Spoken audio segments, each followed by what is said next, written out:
Okay, good morning, everybody. This is our Wednesday AM Mindful Journaling Circle. My name is Halona Black. I'm the facilitator of our Wednesday morning group. Today we're talking about the topic of unlearning. But first, we always start off with just a couple of minutes of a short meditation. So if you would like, you can turn your video off. I prefer to turn the video off whenever we do a meditation, just because it helps us to better focus on what it is that we are doing. And as we sit,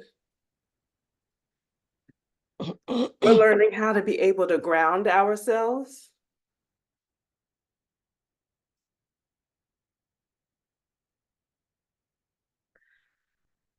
To ground ourselves into the present moment. So we just want to be able to sit. You can close your eyes if you would like, or if it feels more comfortable, you can just sort of soften your gaze by closing your eyes just a little bit. And you can just breathe normally.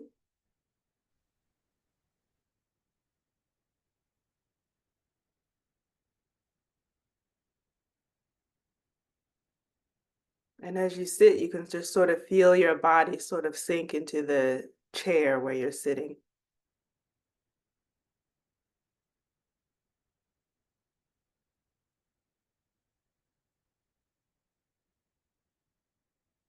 Just allow the chair to support your weight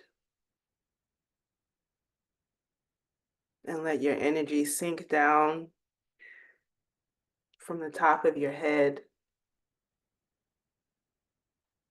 down through your neck and shoulders, through your back,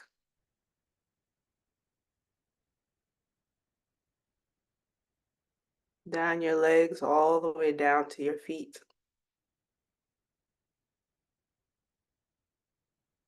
Just allow everything to become heavy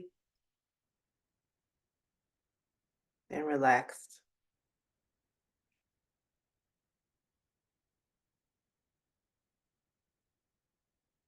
And if you can imagine, take 3 cleansing breaths, 3 cycled cleansing breaths where the breath is coming in through the back of the heart and we breathe out through the front of the heart.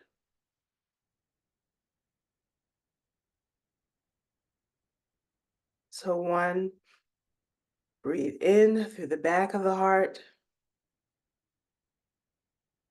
and then we breathe out through the front of the heart.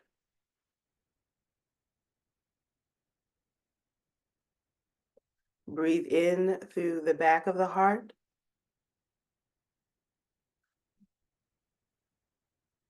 and out through the front of the heart.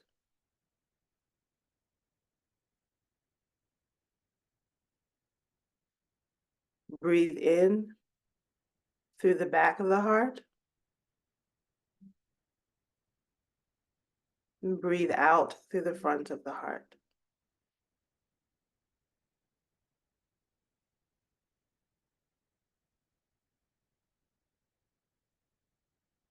And you can allow your breathing to return to normal.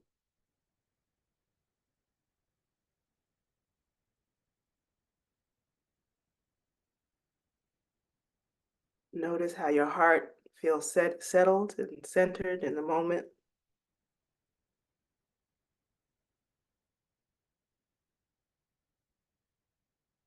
You may notice a feeling of more spaciousness between your organs.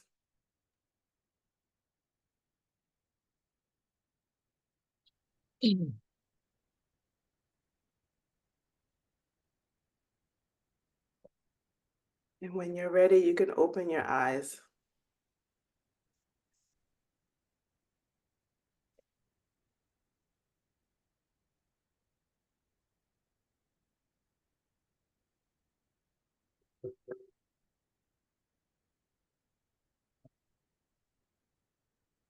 If you'd like, you can turn your video back on.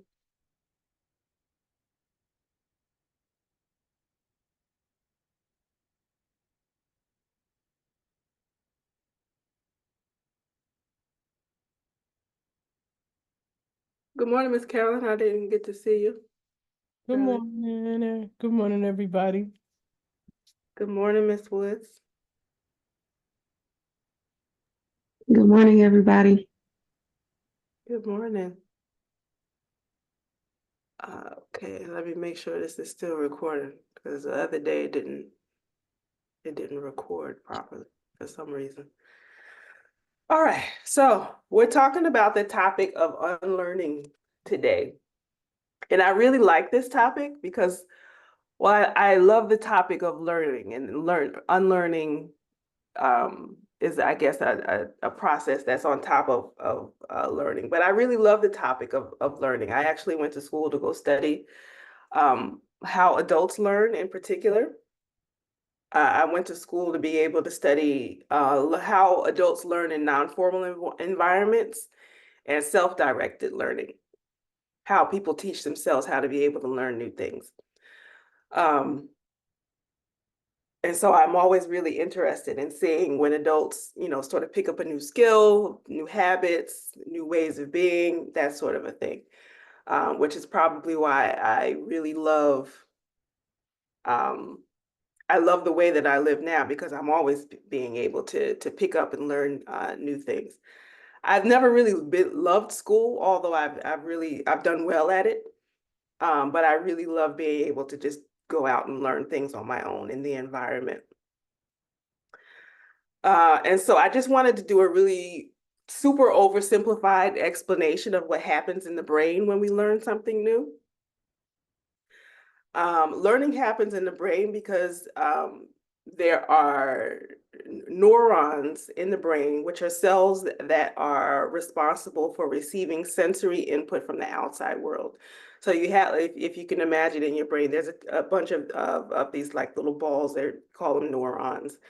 And between each neuron is something called a synapse, or it's a connection between each of those neurons. And when we learn something new, the synapses fire off and they create a stronger bond between each of the neurons. So very much like building a muscle.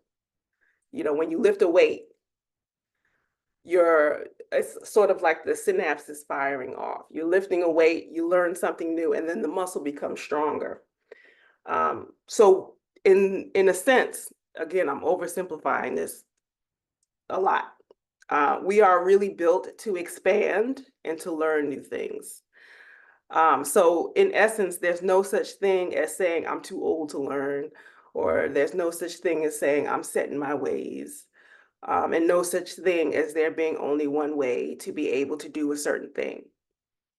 We're all familiar with learning, and to learn is to be able to add to what it is that you already know. So, you can go out and learn new skills for work. You can learn how to be able to get around in a new place. You can learn a new piece of technology. But what does unlearning look like?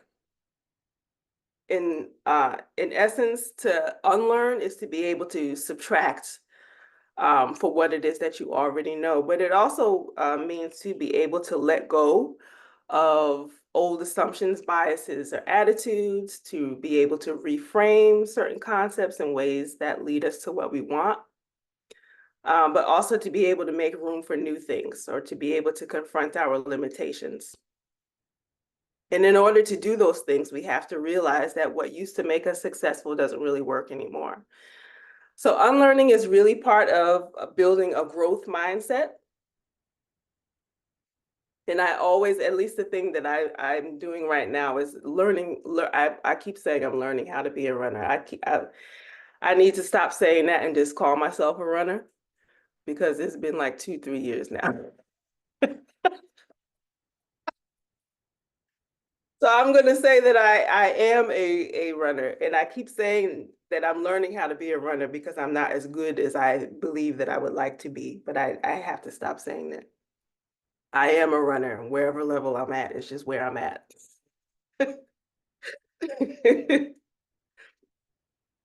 Um, so I guess the different stages of becoming a runner. In my old self, I was just fine with sort of walking or just exercising at home. That was my old self. And then I developed a new idea of a new self that I wanted to be. I would say that I'd love to go outside and run, but I would come up with all sorts of things that I wanted to say. I would say I'm out of shape. I don't know how to run. I don't have the right shoes. The hills are too steep. I was in Rwanda at the time, and Rwanda has hills that look like mountains. They call them hills, but I call them mountains. It's too hot. And so I had to go into a way of unlearning those limiting thoughts that were keeping me from going outside to be able to just go outside and run. Just go do the thing along with everybody else. So first I had to do some research of who it is that I wanted to be able to be. So I started out with walking. Then maybe I can go run and be around other runners. I used to go outside and do the night runs that were really popular in Kigali in Rwanda, um, they would do these short 5K runs at night because Kigali is a really beautiful city at night. And so they would organize these runs for the community, and everybody would go outside and run together for a few hours.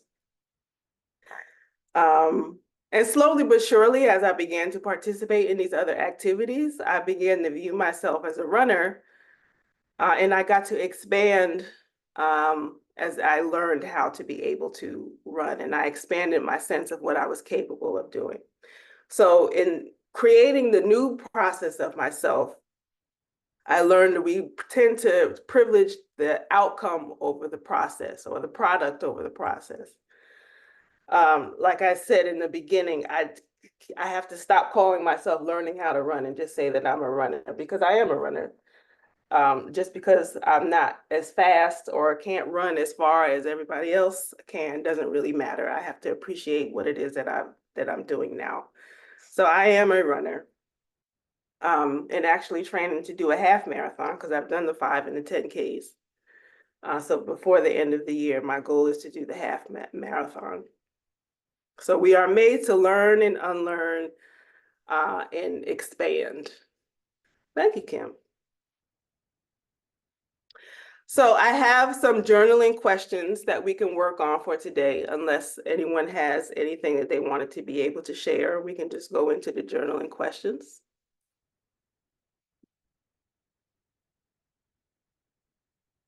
All right, so we'll start with, what old behavior or habit am I trying to unlearn now? How is it impacting my current life?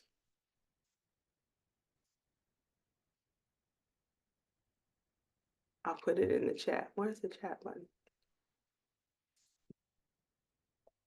The question is, what old behavior or habit am I trying to unlearn now? How is it impacting my current life?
Okay, it's 22 after the hour. Would anyone like to share what they wrote?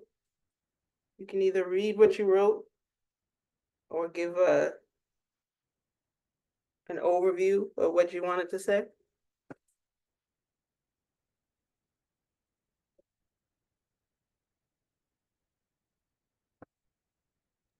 Um, I'll share quickly.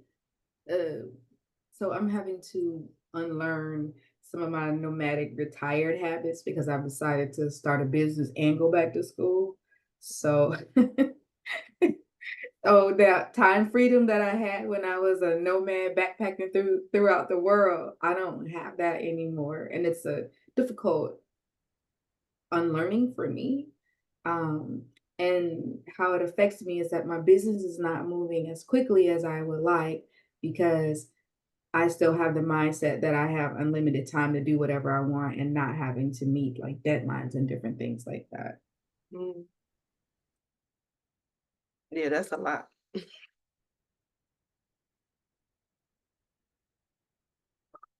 you want to share what school are you going to, if I may ask? Oh, I'm taking some classes at UCLA, and then next semester I'm gonna go back and do some classes for my second master's, maybe. I mean, for the second master's, I'll do the classes, and that's going to be with a school in San Francisco, Golden Gate. But right now, UCLA.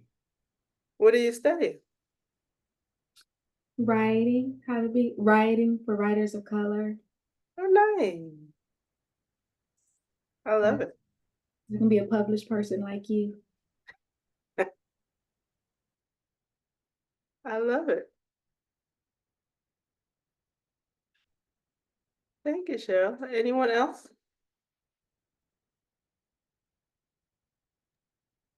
I'll share. That's okay. Yes. It'd be the morning, so I'll just be looking rough here. But I'm glad to be back. My life was in transition the last 2 weeks, so today I was like, I'm gonna make it. I'm glad you made it. Okay, so mine is a little more deeper. Mhm. But I wrote being so hard on myself is what I'm unlearning. It makes things harder.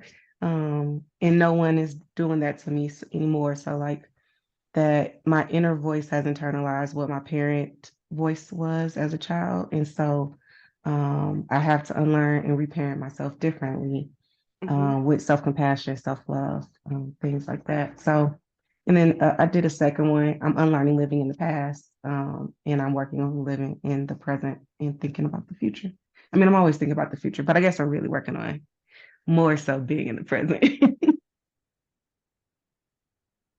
Yeah, I think everybody can relate to needing to learn what it is that we learned from our parents and having to reparent ourselves. That's what I've been doing for the last 6 years. How to get your parents' voice out of your head and put your own voice in there about what it is that you want to do or what you'd like to be. So that's commendable.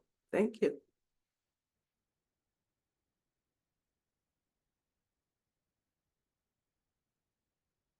Anyone else would like to share?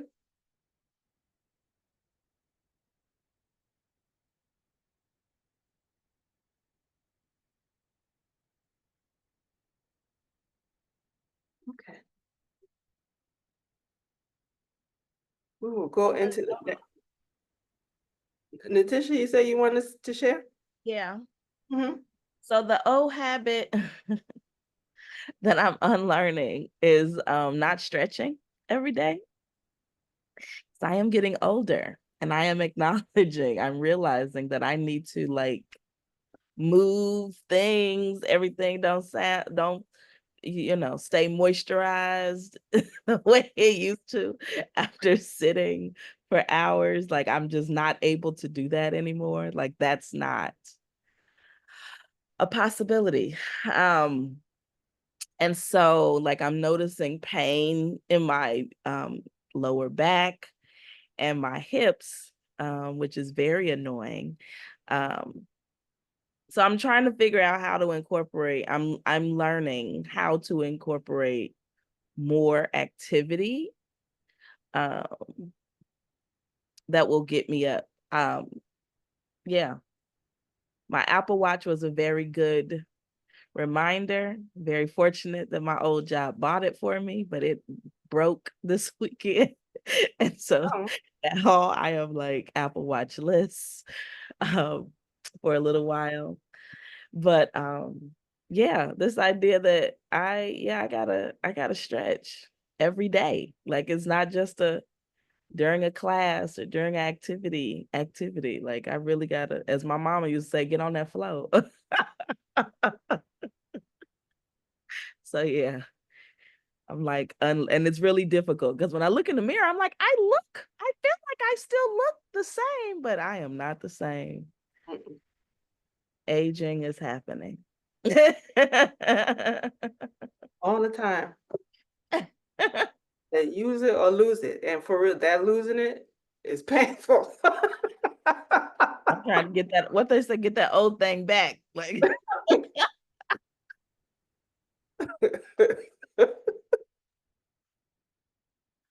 thank you, Tish. That's important. You do need to stretch. I need to do more of it more often. I can relate. I've had to remind myself a couple of times this week, but what I've taken to doing is stretching in the bed too. Like if I don't want to get on the floor, then I stretch in the bed and I do my toe tapping. And my great grandson, I don't know what moved him to say this. He's 7. And I was in the living room and he said, Graham, what you have to do every day is you have to move your feet like this and stretch. Now I want you to move your foot up. Yes, now move it back. He said, that's good. Now do the other one. So that's going to be my Apple Watch. my new personal trainer over there. Yeah. That's your coach. He probably gets it from you, from looking from, that's how you speak to him. Yeah. But that is a challenge. The other day I didn't stretch and I just stopped in the street and stretched my leg. I said, otherwise we won't make it home. I had him with me. I was like, all right, you didn't stretch. So now you're paying. Jump right on it. I didn't even look around. I just stopped, stretched, and it helped. It does help. The thing that I wrote that I have to unlearn is, you know, I don't know everything, but what I know, I know. And when I'm sharing, if the person is resistant, I'm just at the stage now where if it doesn't fit, don't force it. Because one thing life will do, it will show you. I have a friend who used to say, a hard head totes a soft behind. He said that's what his grandmother always said. So I'm leaning more and more to letting those hard heads tote their own soft behind.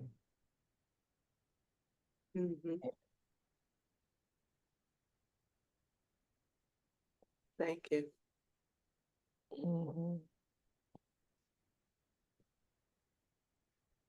Do we want to do question number 2?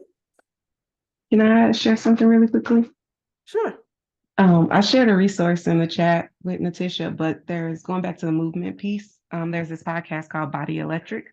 And if anybody sits for a long period of time, it talks about, which is most people nowadays in our modern world, it talks about strategies of how to improve our movement and our well-being, living in a sedentary life. And so I'll give you a short version is to move 5 minutes every 30 minutes to an hour. Really, you do better every 30 minutes if you take a 5-minute movement break. There's pros and cons. So then they get into the details in the podcast. But check it out if you're, because as a yoga teacher, I love stretching, but that really just opened my eyes to like our bodies are aching because of our lifestyle more so than taking a morning or so just to stretch it out. So I think for me, I add that in addition to my yoga practice. Mhm. Thank you. And if I do have to get up add and something right quick, sure. that it is everything you all said is so true. I've been going to physical therapy for the last month or so for lower back and hip pain. And one of my first visits, the therapist attempted to use this it's like a massage thingy, but it vibrates. And she was using it on my, on my, lower part of my body. And I could not take it. Like it was so painful. I told her, no, stop, stop, stop. And so she tried it again just the other day. And she was like impressed at the improvement because of my, stretching every day since starting with them. And I can now tolerate that massage, that vibrating massage gun. So is the point I'm trying to make is how that not stretching impacts us. It affects our ability to move on a regular basis, but it goes down deep in your tissues because I couldn't even take that gun on my body. I was like, no, get that thing off me. But now, I'm able to do it because of the treatments and the daily stretching that I've been following. And I've been doing yoga for years. So I guess it's some different types of, movements or something that I was missing. So yes, I wanted to just add that everybody just keep moving, keep stretching because our lifestyle is, whew. And I see a lot of people, where I live at with different mobility devices, and I wonder just how much the lack of movement has put them in a position to need those, walkers and things like that. So I just wanted to throw that in. Keep stretching, y'all. That's important. I have to remind myself of that. Like when I had a regular job, at least I had like the lunch break to be able to go outside and walk and do things. But when you work at home by yourself and that nobody's reminding you of anything, I do get up. I will work for or sit down and write for 40 minutes and then I'll get up and stretch for a minute or two before I go back. Because you do feel it in your body. If you don't, you have to get up and remind yourself, train yourself to remind yourself. And drink plenty of water. Mm-hmm. But, keep everything moisturized. Yeah, the water is important. So question number 2, how has this old behavior or habit supported me in the past?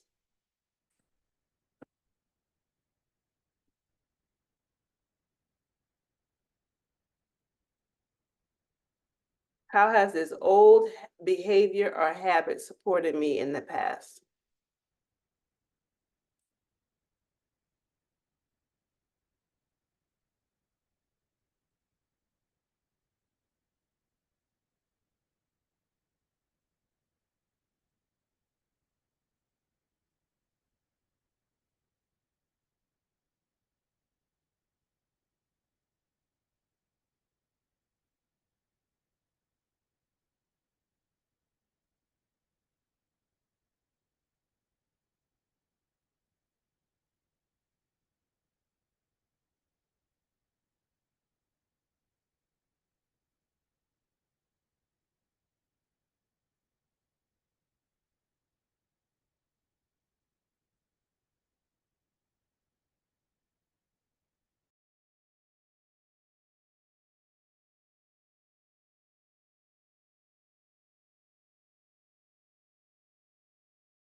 All right, so the question is, how has his old behavior or habit supported me in the past? Miss Christina's here. How are you? Welcome. Good morning. Good morning. I'm good. Getting dressed for work. Sorry. Yes, No I'm worries. good. No worries. We're recording it, so you'll be able to see it, what you missed. Yes. Thank you. All right, we're on question number 2. How has his old behavior or habit supported me in the past? And the reason I asked this question, I think I went over it. I said that we don't realize that what used to make us successful doesn't really work anymore. So it's important to remember that pattern. You used to do some things, some old behaviors that may have worked for you. It may have gotten you to where you are, but when you realize that you want to do something else, that you want to do a little bit more than what you used to do, you got to realize that somehow that doesn't work. But it's also good to be able to sit and realize, how has this behavior worked for me in the past? To be self-aware, to be conscious of how it is that it's worked for you. So if anybody would like to share how their old thoughts, their old patterns or behaviors may have supported them in the past.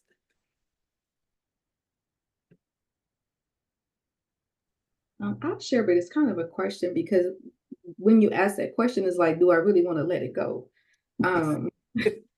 Honestly, because it was like I unlearned, like I live my life by Excel spreadsheet and goals. And it's at this age I'll be here and I'll accomplish this and everything, strategic about my life. But then I learned how to enjoy living in the moment and to like acknowledge each little victory. Something as simple as I can sleep in past 4 o'clock in the morning, right? If I haven't done this by, I should get up at 4 every morning for a long time, but just not being so rigid and just learning to enjoy a kiss from my, a baby in the morning, or no, I can't do that because at 4:35 I'm supposed to be doing such and such, when I can just sit and enjoy, or just being, just sitting with friends and not studying or trying to feel like I'm going the next, or all our conversations have to be about where are we going? What are you doing? Well, we can just have a conversation about playing jacks when we were kids. So it definitely allowed me to reclaim my joy and to learn about all like the things that taught me to love and to have more intimate relationships, because I was so focused on the present. I'm not the present. I was so focused on the goal achievement that I I was getting lost in the process, and that could be hard sometimes. And the intimacy in relationships and developing those deeper relationships would get lost sometimes, because I was, when you're living your life, when I was living my life so rigidly, I didn't have that. So that's why I was saying thank you for this question, because I'm like, some things I think I'm going to keep, because you asked this question, Halana, and it made me reflect that, you know what, it's not a bad thing. Maybe I don't need to change that habit and lose this part of it, to remind me to not be rigid again, and to not be so focused on the goal achievement that I forget to enjoy the kiss of a grandchild, or a friend that said, hey girl, you just want to talk for 5 minutes or go to lunch, or just a conversation about nothing. If that makes sense. Yeah, so what what you're saying is it's not necessarily that you're letting it go completely, but you want to reframe the old behavior, which is cool. You can reframe the old behavior. There's parts of it that may have worked in the past and may continue to work for you. But you can reframe it in the way that it works for you and the new experiences that you want to be able to have.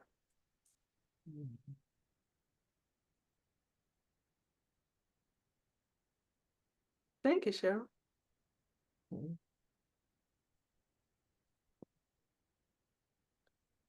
Anyone else like to share how has your old behavior or habits supported you in the past? I find that the behavior of overcaring didn't support me, so I like the new approach. It gives me more freedom for my own thoughts and thinking about my own needs, and it gives me more compassion when it's needed for others. So, like I said, if it doesn't fit, I don't force it. I just either ignore. Well, I'll give you an example. Someone was trying to badger me into a political conversation recently. And at the time, I just happened to be laying in my bed naked with my hand fan. And I was able to tell the person, because it put me in the right mood, to just, I don't want to talk about that. And the more I said, I don't want to talk about it, the angrier the person got, But I was able to weather the conversation. And at the end of the conversation, I said, I love you, regardless of what you think. But we won't agree, and that's okay, 'Cause I think people get too caught up in trying to force other people to agree with them. And I used to be that way. I understand that. So that's how I'm able to be on the other side now and just say, hey, we don't agree. Let's move on. Talk about something else that we do agree on. So yeah. So you learn to let the conversation go. Yeah, without it affecting me emotionally. Like I didn't get emotionally involved. So it's your opinion. And really neither one of us has control completely over the outcome. So why freak out? Yeah. Yeah. And you know what? Actually, I grew up at a time when we were taught in school about debates and how a person can debate with you, and you don't have to have an emotional it's okay to be passionate about your topic, but do you have to kill somebody because they don't agree with you? Meaning kill their spirit, Right. kill who they believe they are. All of that is unnecessary. Or even just make the other person wrong. Like everybody, we can all exist in our different opinions. Yeah. Without having to force them to our side. Exactly. It is. Christine says it's wasted energy. Yeah. You don't have to take everything personally.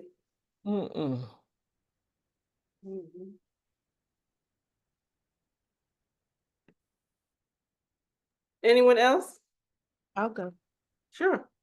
The old habit. So when we talk about sitting, what I realize is, sitting for long periods allowed me to quote unquote get more done. But what it really allowed me to do is like to feel more productive, and I'm productive in quotes as well. I said do more things, but really I just felt busier. And I'm not sure if I was actually getting more done or not, but for sure it allowed me to value others over myself, to prioritize others' tasks, prioritize others' work. And now that I value me over my output or how much value that I can bring to others, fuck them.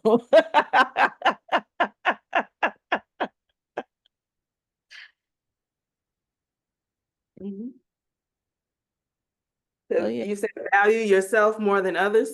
Yeah, or my output, or how I, what I can provide or bring, or yeah, forget them. I can get a break. I can stretch. Thankfully, I have a job where nobody's asking me, "Are you on ready?"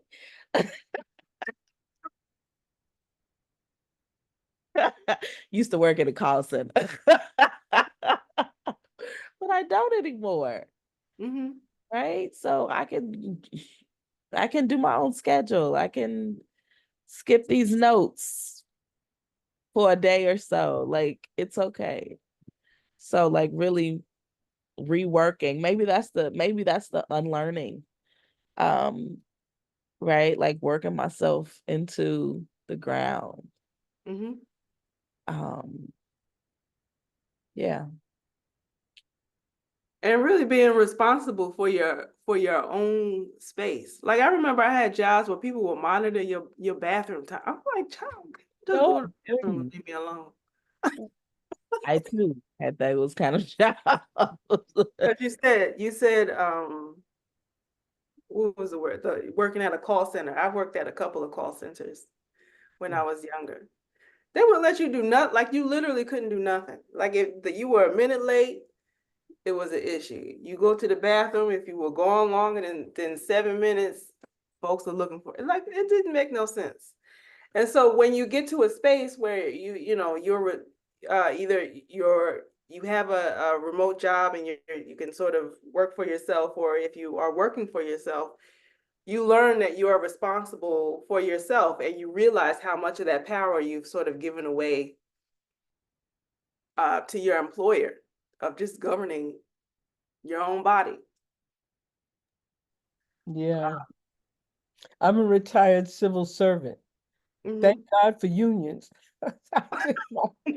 I was a rebellious employee, but the whole there's something to be said to be wallowing on the ground with a 7-year-old getting puppets stuffed on your feet. I'm there now. I'm good. Yeah, stick that elephant on my foot, the left one, and put the zebra on the right one. Yeah, we do it. Let's start this play. Let the show begin. And then, not have him and like today, just be able to write all day long. That's like a joy that when I was under the rule of 9 to 5, that it just was not, it was a dream. It was a dream. I would hear about writers, oh, I get up 5 o'clock in the morning and I write whole books, and then I become, just wasn't me. Struggling trying to get there by 9 o'clock so I wouldn't get written up. So this is, yeah, it's a blessing to have lived long enough to live the life I dreamed. It is. It's a blessing to live how you want. It really is. All right, question number 3 before we run out of time. What obstacles have I come up against while trying to unlearn this habit? What obstacles have I come up against while trying to unlearn this habit?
Okay, is anyone ready to share? What obstacles have I come up against while trying to unlearn this habit?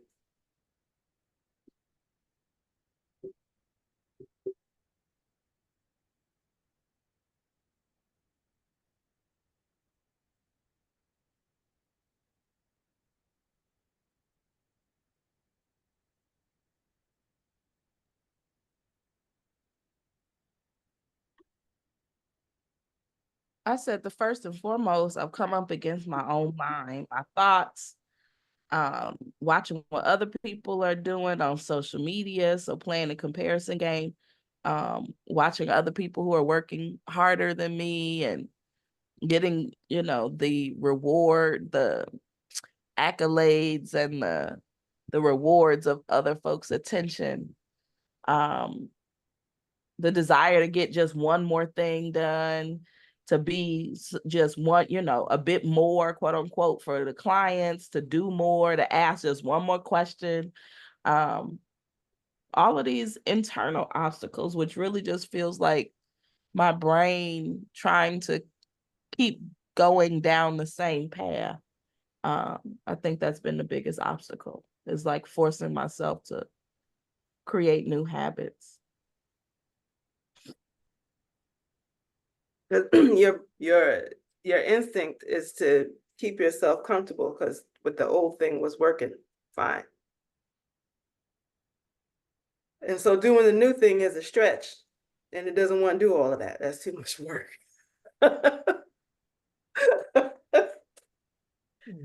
I agree, Halona.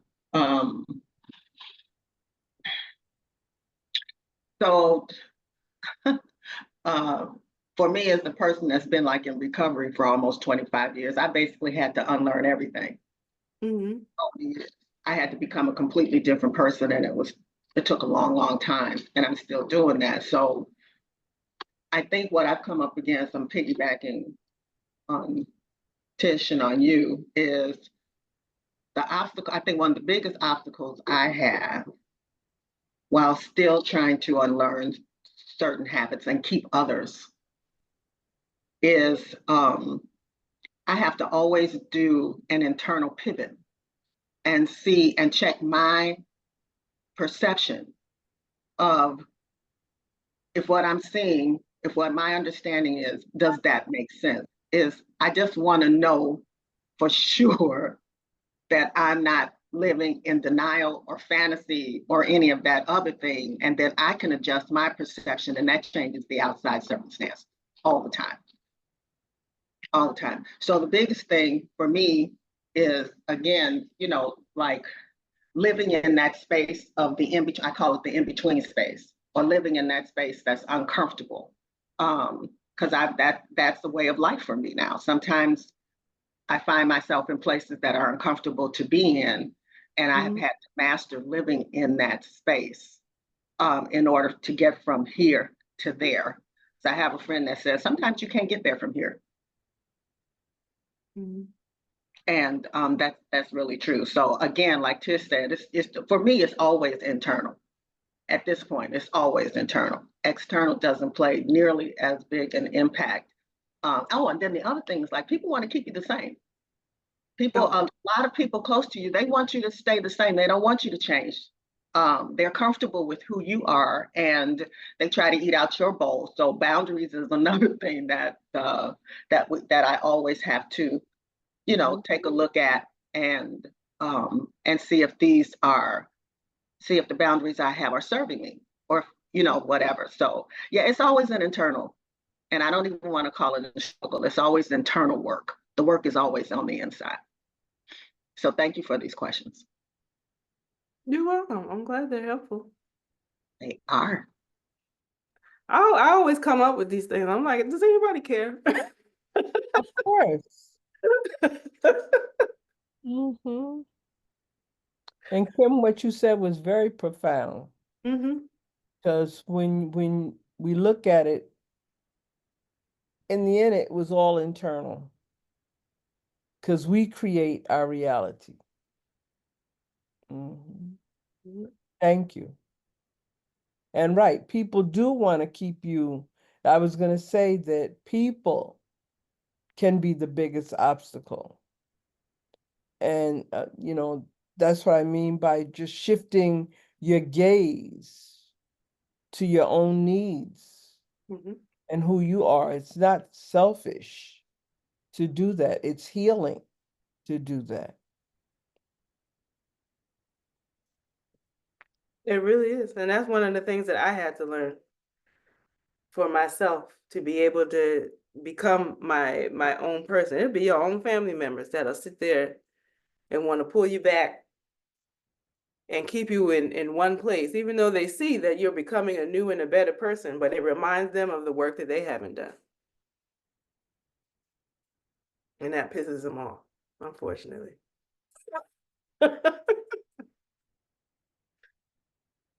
So you have to learn how to be able to stand up by yourself, because the people that you thought that would support you in becoming a better person is oftentimes the people who will keep you in your old self if you're not careful. Any last thoughts or comments?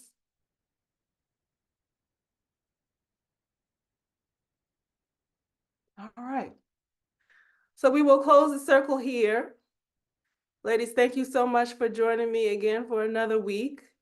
For those who are watching the replay, thank you for watching. If you want to be able to join the circle live, you are welcome to. You can just go to the link in the description, put in your name and your email address so that you can stay in contact with me, and you'll be able to get an invitation to the next circle. So thank you guys so much. Have a great day. Thank you. Have a blessed day. Take care.